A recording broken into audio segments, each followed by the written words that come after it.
Greetings and welcome, everyone. It's All You Can Geek Gamecast, episode 529. I'm one of your hosts, Jim Gass, joined by Mike Sneedy. What's up? Corey Feinsod. Ahoy! And Tony Kokonakis. Hello, hello, hello. Welcome, guys. Welcome, listeners and viewers, to 529 of the Gamecast. Here we are, 2021. Dinner of the years last week. I hope you guys watched that and enjoyed it. A lot of great stuff, a lot of great games. Yakuza, a game that I've been playing a lot of 12 hours, not, I guess not multiple hours, I had to stop, but I'm up to 12 hours in. I'm somewhere into chapter 5 of the game, and there's things that just like, it's just ridiculous, this game. And there's also some, like you said, there's a serious story with this Yakuza, and I gotta say, like, enjoying it quite a bit, actually. And I do like the fact that there's also an auto fight feature.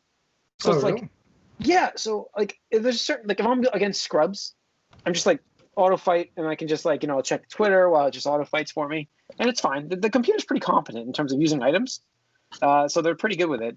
But they don't auto block, so you kind of have to watch the block, because there's that push button block feature where you can resist some of the damage. So there's it. For those who don't know, it is a turn-based RPG, but it's really fun, and it definitely has that Yakuza feel, but doesn't have the same fighting system. That's all. So I've been doing some weird side stuff, like quest-wise. Like I don't want to give any spoilers for the main story, obviously, but I can tell you guys this one. Like one of the side quests was sitting down watching a movie with a guy in a theater he owns a movie theater, and he's trying to get people to watch these 80s classic movies. Yeah, so sounds like a Yakuza game. I watched like not RoboCop, but it was like what they called it. RoboCook. That's what it was called, RoboCook. It was, so, and then like you have to do button presses. So you're watching the movie, and then like in the seats behind you, like imaginary, these things pop up, like, and so you have to press buttons as they come up to get them off the screen in time. And then every now and again a chicken will come up, and you have to let him stay there. So it's basically so you don't fall asleep during the movie. That's the idea, and it earns you experience and levels up your like your charisma, your passion. It like levels up your character while you're watching a movie. That's what this game has. I know, Mike, you were wondering about what's in it that makes it Yakuza, and I'm like, I think this gives you that aspect of things where the side missions are just zany. Yeah, I had to find a public urinator. Yeah, no, that tracks. So and the lineup is 4 people where you're watching them pee from behind, and you have to pick the right one. And you're like, okay, so I got it wrong the first 2 times. I got it wrong. So the first one looks like he's peeing, so I'm like, I'm gonna run up to him, and I turn around, and he's like, and he's holding like a magazine or something like that, and he's like, oh, this is really awesome, and he's squatting like he's peeing.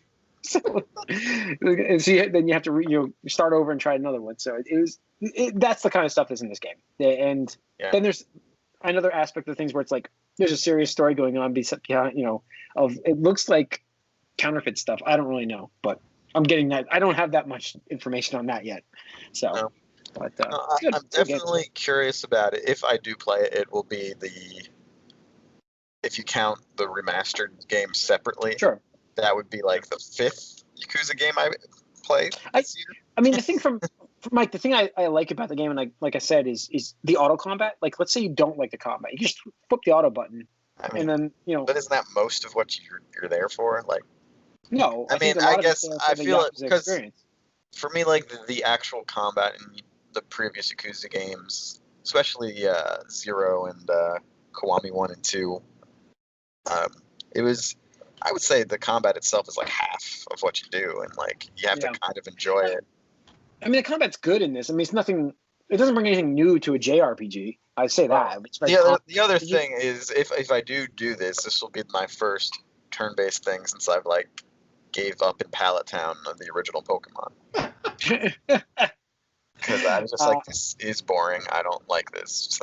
I'm like, so far, I'm really enjoying this game. Like it definitely, I understand why it's on people's games of the year list, because it's got that charm to it. And like I said, the main character, like I said in the movie cast, the main character is so likable. Like you just attach yourself. You want this guy to succeed. You're like, this guy's awesome. Like you just want him to be, to do well.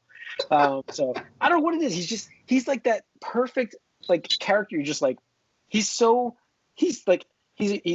but he's also very like, yeah, let's go and win. He's also a very passionate. I mentioned this last week. Very passionate RPG fan, video game. So, I guess can I just minor spoiler, minor spoiler. At some point in the game, when you start to fight people, when it goes into these turn-based RPGs, you start imagining these characters to be something that they're not. Like he changes it into like a dungeon. So he imagined them as characters like you would see in an actual JRPG, because he's that in love with the Dragon Force games. That's what I'm saying. So a lot of this game is based off the fact of what's going on in his head, where it's like, oh, this is a JRPG I'm in. I'm actually in a dungeon, and he's got what he calls a hero's bat. It's just a freaking bat, but he calls it the hero's bat, and it's like, and he pulls it out of the sidewalk. It's stuck in the sidewalk cement, literally, and he pulls it out, and he's like, "I'm the hero." So that's what you get in these kind of stories. So it's really fun. I'm enjoying the game quite a bit. So that's really it for me, though. Tony. Let's see. Pretty much just Final Fantasy XIV. I beat the first expansion, which is really cool. Story was way better in the first expansion. I could see what people are talking about, where they have the rhythm now, and they have that good base of characters and strings to follow and pull on and stuff like that. It was really fun because now I'm seeing a lot more like nods and reference to other Final Fantasy games. So like, for instance, I got this mount. That's the Magitek armor from Final Fantasy VI. So when you ride it, it actually plays Terra's theme from Final Fantasy VI as the background music and stuff like that. So I was like, oh, you know what? Like, that's really cool. And let's see, the other day I fought a character that was essentially the Knights of the Round. Like, if you remember from Final Fantasy VII, like, I know. Literally, there's 13 of them. And, like, they actually did something that, like, they did the effects in the game where, like, you know how, like, in the original FF7, whenever you did a summon, it would do that, like, shattered glass effect or whatever like that. Like, they did that in the fight, like, after they did one of their super moves. I was like, that's so cool. Like, that's, like, just makes me, like, nerd out a bit about, like, being, like, you know, a Final Fantasy fan. Whereas, like, I could see, if you're just playing this as an MMO, you're like, what the fuck was that? It was weird. So, yeah, it's just fun. I'm enjoying it a lot. Nice. Cool. Mike? So I'm continuing.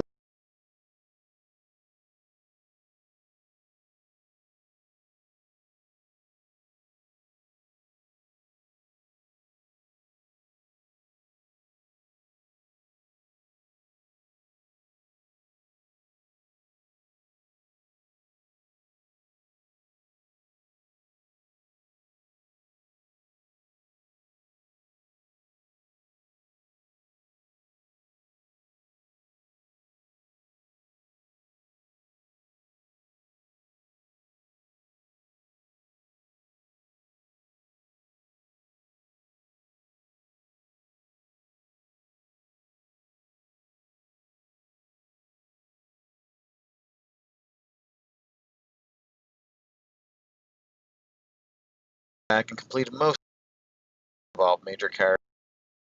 A lot more out.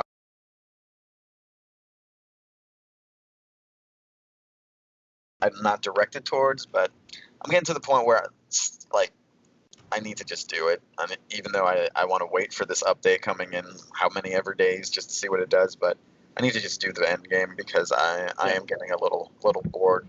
Like there will always be another update. So. Keeping myself, you know, I know, but I wanted to have like at least one big update during my first playthrough here, but again, I like it enough where I'm saying first playthrough pretty confidently. I think I'll, or I might go back, or of course, there's a lot of other stuff to clean up afterwards I can do too. But you know, despite the fact that it crashes once every 3 hours now, I still really like the game. But I do understand that it was so overhyped, and like it's basically just like a better Fallout. A better, I mean, modern, that's a better thing. Modern Fallout, I would say. Not like that's not a bad thing to say about a game. No, I know. Right, but it's. I think what Mike is saying is not like revolutionary. It's not revolutionary. Gotcha. I mean, and sometimes, honestly, like now I look at stuff, especially when you're driving. The game does look pretty good sometimes. And it is trying to render a lot of stuff at once. You can see some of the reason why it's a mess, but still, like, I really don't know if it's so far beyond what like the GTAs and even Arkham Knights of the world did before. Like, there's still really no excuse for this to not work as bad as it does. Yeah. But, which platform does it run the best on for the old ones? The Xbox X or the Pro? The Pro. I heard the PS4 Pro runs the best right now. That's what I'm playing it on, and Gotcha. Yeah, it runs fine when it runs. But it crashes a lot. That's what they said. That's exactly what Digital Foundry said. That's exactly what they said. When it runs fine. But expect many crashes. It had the best frame rate stabilization. Like, this Series X needs a massive patch, they said. So it would drop down into the teens of Xbox Series X. So, which is weird because that is the more powerful console. I'm not going to argue that. It's just, I guess, how they designed it. The Pro is running much better with it. Of course, it probably sounds like a jet engine, right, Mike? I mean, again, I use that as an indicator to like pause it to give it a second. Whoa. No, it actually works a little bit. I heard it does. Yeah. When it gets to like the top gear, I'm like, all right, I'm gonna check my inventory for like a minute here, so it slows down. Yeah. So nice. It's crazy. All right. Yeah. All right, Corey. Yeah, I actually started Last of Us 2 again because I really love this game. It is so good. I don't know. There's so many layers to it. And like what's fun is like once you beat it, you just unlock so many different game modifiers and so many different like filters and accessibility things that they're there from the beginning, but it's just fun to mess around with it all and stuff like that. Like you can when you aim, you can slow down time if you want. You can turn that on. You can change difficulty settings per like thing. So like you could your assistant or your buddy person with you, you can change their difficulty so they're more aggressive, less aggressive, more passive, less passive, like type of thing. You can change the enemy difficulty separately from any. Like all these things are you can change. There's so many like granular things you can do. They don't run around in circles while you're sneaking in this one. Right? Yeah, it's no. The last. It's really interesting, and it's a lot of the gameplay is a lot of fun. I find it to be a lot of fun, and yeah, the story is just really. I found it to be very, very interesting and made me think about a lot of things. And it wasn't. It was just. There's so many layers to it that are just like, oh my gosh! Like for me, I was just like an onion's layers. Yeah, I mean, just like every time like something happens, you're like, oh. I got you. No, I've heard it's like that's what we talked about. Like, we talked about it of the year. Like it's a very polarizing, divisive game. So it's a love-hate. It's a love-hate. Yeah. So you're gonna love it or you're gonna hate it. There's nothing in the middle. So yeah, and I just I mean, it's literally the thing for best me, like performed, acted, like whatever. Corey, I gotta admit, like your comments have made me want to rethink trying this out later on down the road. Like not, when it's discounted on PS5 or something, maybe I'll give it a shot. It's gonna get an edition there.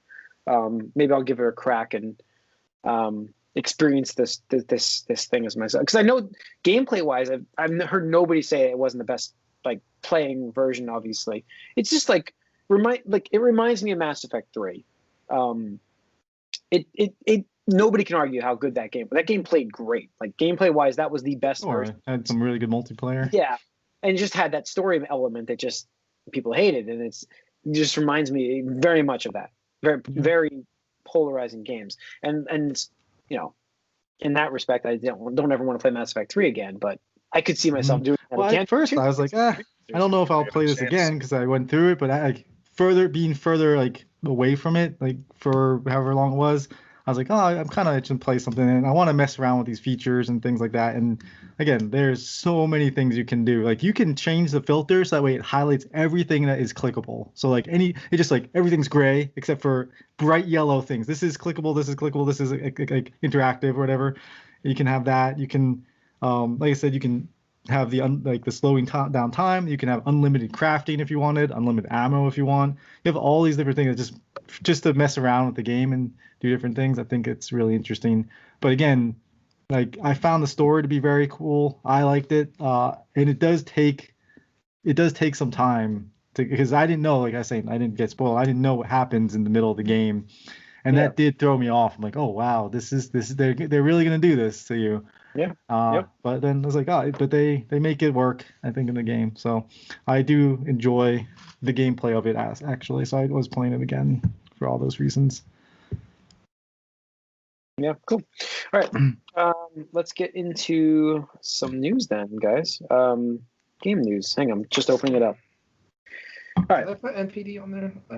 I don't think you did. So you posted it in the chat. You bring it up in a second.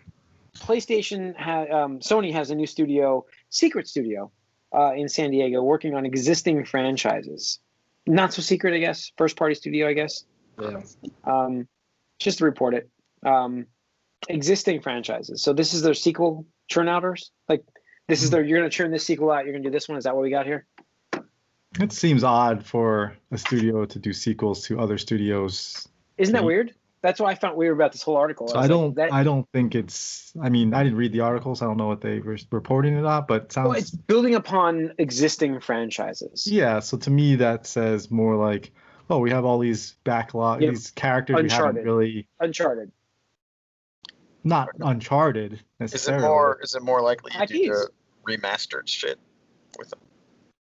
No, I mean, I guess sounds like you could do the remastered thing or go that route. But I'm thinking just like, oh yeah, you have all these franchises that haven't done anything with, and we see all these people making all this money with like revisiting these older franchises and stuff. Like we could do that too. That's like, what I kind of read into the headline at least. Sure. Yeah. I don't know. When I think of Derby, whatever. Yeah. Oh yeah. Different devs working on old IPs, I think remasters. So I'm not sure if you're going to get anything new from this. But also, last week we had the expiration of EA's exclusive licensing for Star Wars. Ooh, so yeah, I think Tony, you're summing it up right there. It's despite the fact that we got Fallen Order and even that Squadrons game, which I heard was pretty good, we didn't get anything good from Star Wars with EA, right? I mean, we really it was a. I like the Battlefronts, but that was it too. Yeah. Yeah. So, well, I mean, we talked about a 10-year exclusivity, and for the first half of it, all we got was 2 Battlefront games, which they did nothing. I'm not saying they're bad. I never played them. I'm not saying they're bad, but if you're a super Star Wars fan, like, why did we go from like, a plethora of Star Wars games throughout, the 90s and 00s to fucking nothing? Well, why was there no tie into the movies? There's no tie into the movies. Right. Which is like a huge letdown. But also, specifically in regards to the Battlefront 2 thing, back when, the whole riot happened over the, unlockable, like paid unlockable crap, or however they were doing it. I don't know what the terminology.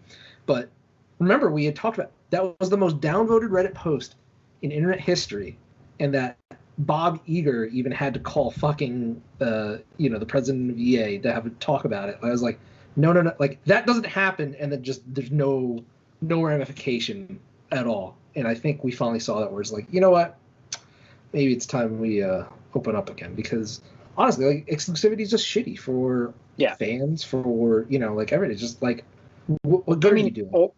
Already we have a Ubisoft game being developed with was it Bounty Hunter style?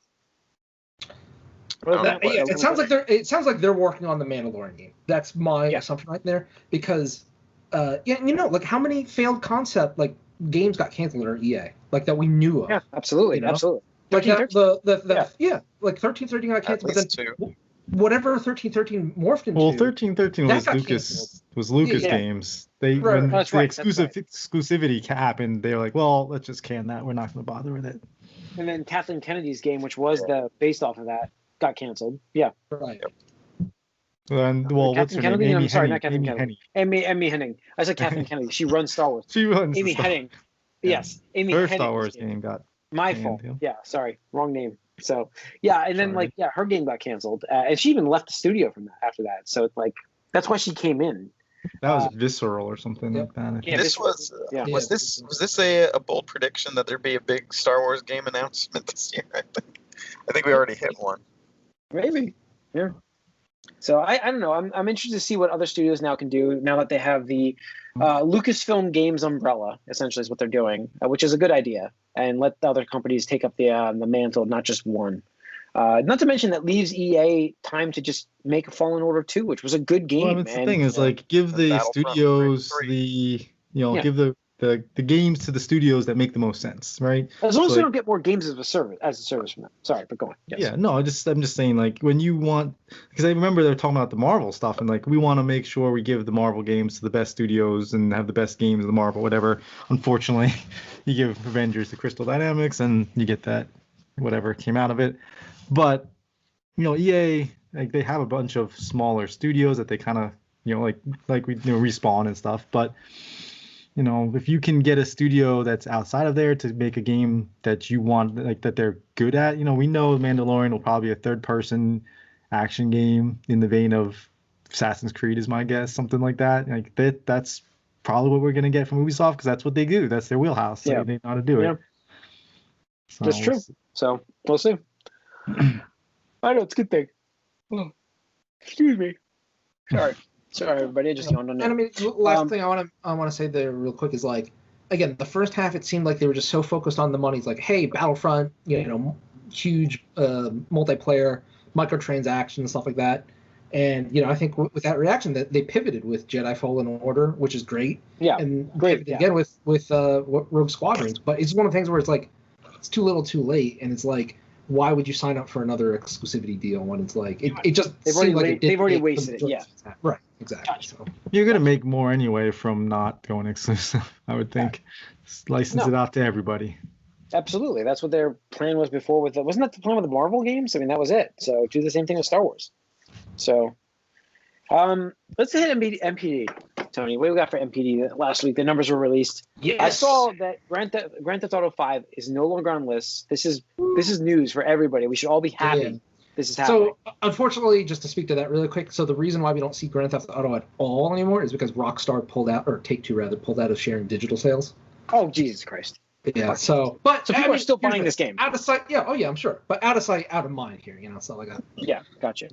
So let's see. So for December 2020, hardware dollar sales reached $1.35 billion in December 2020, an increase of 38% compared to a year ago, and the highest total for a December month since 2013. So fucking 7 years. It's pretty damn good.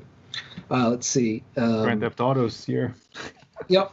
Nintendo Switch was the best-selling hardware platform in both units and dollars for both December and the year 2020. Annual dollar sales of Switch hardware were the second highest for a platform in U.S. history, only behind the 2008 dollar sales of Nintendo Wii. PlayStation 5 finished 2020 as the number 2 best-selling console in dollar sales, while PlayStation 4 ranked second in units sold. Man, I wonder how much on those double dips that would have boosted that thing in the dollar sales. Yep. There. PlayStation 5 set a new dollar sale record for PlayStation hardware through each platform's first December. So you could see the increase in price did not hurt that as well. So looking at software, Call of Duty Black Ops was the best-selling game of both December as well as Call of Duty Modern Warfare was 2020's second bestseller. So people fucking love Call of Duty. Well, can't get enough. Oh yeah, still enough. My nephew, he said his birthday party recently, and all he wanted to talk to me about was Call of Duty. Like, he knows I play games, and so his first thing was like, "Did you play Forza?" I'm like, "Yeah, I love Forza." He's like, "Oh yeah," and I was like, I'm playing Yakuza right now, and he's like, "Oh, did you play Call of Duty?" I'm like, "No," and all he wanted to talk to me about was how awesome Call of Duty is. I'm like, all right. So it's everywhere. He's just turned 12, so it's all ages. Yeah, it's absolutely crazy. It's the wheelhouse now. Yeah. Cyberpunk 2077 debuted as the number 2 best-selling game of December and the 19th best-selling game of overall 2020, despite the lack of digital tracking. So you can see there, it still sold very well. Animal Crossing was 2020's third best-selling title and the 6th best-selling game of December. In 2020, the title achieved the highest physical dollar sales for a Nintendo published game in a calendar year since Wii Fit Plus in 2010. So you have to go 10 years ago to see that. Last of Us Part 2 finished 2020 as the year's 6th best-selling title overall, and ranks as Sony's third best-selling published game in U.S. history in dollar sales, trailing only behind Marvel's Spider-Man and 2018's God of War.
That gets noticed. Yeah. That's the thing.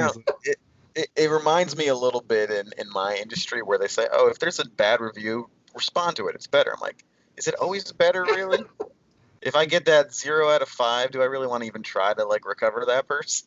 Like, I don't know. So I feel like he just felt like after he did his video, he's like, I'm the face of this now. I need to say something. It's just like, and he's, it's not even his first language. It's kind of a mess. I don't know. It wasn't the best thing. No, it wasn't. But yeah, I don't know. I mean, this is like, it's more about showing rather than speaking. Like, I feel it's best if you don't comment on these articles and just instead come out with your patches and update the game and fix it rather than try to save, give excuses. I do think it is kind of funny though. People are like, "Oh, you should be working on fixing." I'm like, he's the CEO. He's not physically doing anything. I'm not saying that. I'm just saying don't give me excuses. Just give us the product and I know you're not saying that. That's what a lot of people are saying. It's like, don't talk, you should be working. He's not he's not really working on anything. I can't believe I'm gonna say this, but I mean, you guys remember, I hope you remember, back when No Man's Sky was shown off, I instantly said, that's fucking bullshit. Like, absolute fucking bullshit, there's no way. And then obviously when the game came out and had issues, and all the stuff that they had promised wasn't in the game, I was like, yep, fuck this studio, fuck, I'm pretty sure his name was Sean Murray, right? Murphy or Murray, something like that. Murray. And I was like, yep, fuck that. But I will give credit to that studio because they just quietly said, yep, totally missed the mark on what people expected and what we delivered. We're going to just go back and try to do as much as we can and make people feel happy and right about their purchase. And they just shut up, and all they did was work on the game to the point where, like, after like 2 years, people were praising that game. I was like, they had such a 180. Apparently, it's good now. I'm actually interested in playing that game because of the product it is today. Yeah, and they really worked their butts off to fix that game. Hopefully this is something that's a lesson that these guys can learn. But that's what they said when everybody was slamming that game. They said, we are going to work tirelessly to fix what we have out here. Like, they did not deliver and they understood. Yeah, and they could have easily just given up. Their message was so much whatever. better. Screw you guys, we're done. Yeah. Can we talk about their roadmap a little bit here for this year too? It's super vague, but I am glad it's something. And the most exact thing he says is within 10 days there'd be the first major patch update, which should be in just a handful of days now, and then another one in February. But they have their free DLC is pushed back to after those patches vaguely, and then this is the one that people are most confused about is the next gen, like the native next gen versions of this game is now like a fall of this year type of thing, which people are a little surprised about since it seems like almost like the game was designed for them anyway. But, whatever. And that multiplayer thing, that's not for this year. And any of the expansions, that's not happening this year either. You might get some minimal free DLC this year, very vaguely. So we'll see. I think my bold prediction that by the end of this year they'll have their comeback, I think that's too early now. I think it's going to have to be 2 years, but that seems more realistic. I mean, first year it just seems like they're probably going to fix the majority of the bugs and maybe some light content features, and I think second year will be, more of the content DLC, whatever stuff. Yeah.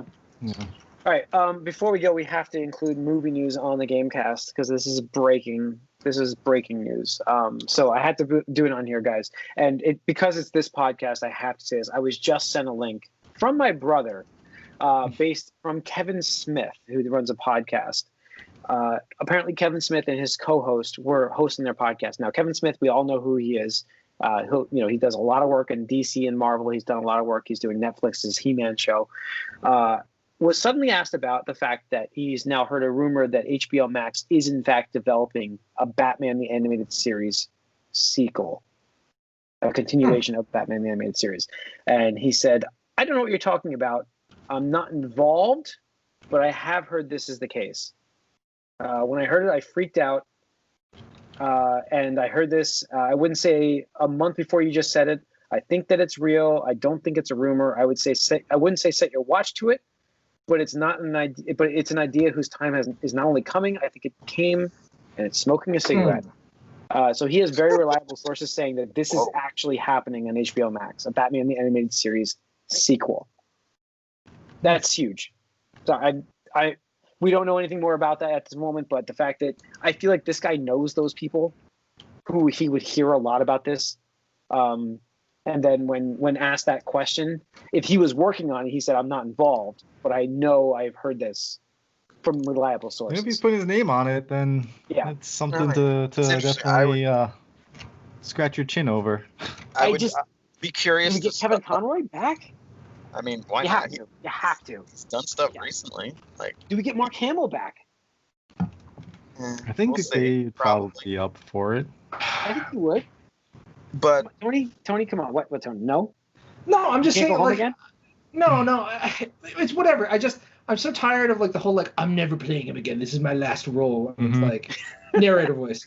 It was not the last role. It's like, I get it, but just don't say it then. Like it just feels like it's like a crappy marketing tactic where it's like, for both the show and him, they're just like, I'm not going to do this until you pay me X amount the next time you want me, something like that. It's just like, I mean, it's clearly more work for Conroy. Mark Hamill would be in only obviously a few episodes as the Joker, so I can see Mark Hamill coming back for this role too. I mean, if they're going to do a animated series continuation that's beyond what Unlimited did and what the it's based Justice on this League universe, continuing the stories would they need introduced Conroy, to us. I think. If you don't get Conroy, then it just kills the whole thing, and I would hope they would make it something else. That's my opinion. Yeah, no, it's Conroy or bust really for that. But I'd be curious to see what people who regularly listen to what's his name, Kevin Smith's podcast, to see how often he comments on rumors that never actually happened or not. A little bit. That's true. But he did say that he could see it happening as soon as 2022. That's how far along it is. I mean, that'd be good. I almost expect it to be a little bit like another movie thing. Like, I don't think it's going to be like a ongoing series, to be honest. I think you might get like a mini series thing or something like that. His point is it makes sense because they're already doing this. They have a successful animated in Harley Quinn. And so it's like they've seen that work. And so like he basically said, what did he say here? To me, it's a no-brainer. You've got HBO Max. You're already doing the Amazing Harley Quinn show. You're printing money if you go back to Batman the Animated Series. Do you think when he named his daughter Harley Quinn that he didn't expect that character to blow up to this point? By the time she was already pretty popular then. I know, but it was kind of like when she was born, it was probably like a little subtle thing. Like he's like, oh, only the big fans know who this is. And now it's just like, oh, Harley Quinn, named after Harley Quinn, who everyone knows. Yeah. I don't know. That's funny to me, but whatever. I don't know. We'll see. I hope so, as long as it's not like a total bastardization. But I bring it up only because I know this is a Gamecast, but I had to bring it up for our podcast purposes. Because we know game-wise we're not getting anything from Batman anytime soon anyway. Yeah. So the possibilities are. Oh yeah, I know. I mean, Rocksteady and Montreal. But I mean, just not anything. Like no, like besides from the movie, there's no new Batman series. Like no, nothing. Nothing. TV animated. Like it's weird. All right, that's gonna wrap up 529 of the Gamecast and / Batman podcast. So thanks for tuning in. You can write us allyoucangeek@gmail.com. Follow us on Twitter. Like us on Facebook. If you're watching us on YouTube, hit that subscribe and the like button. We appreciate your viewership. See you guys next week. We're out.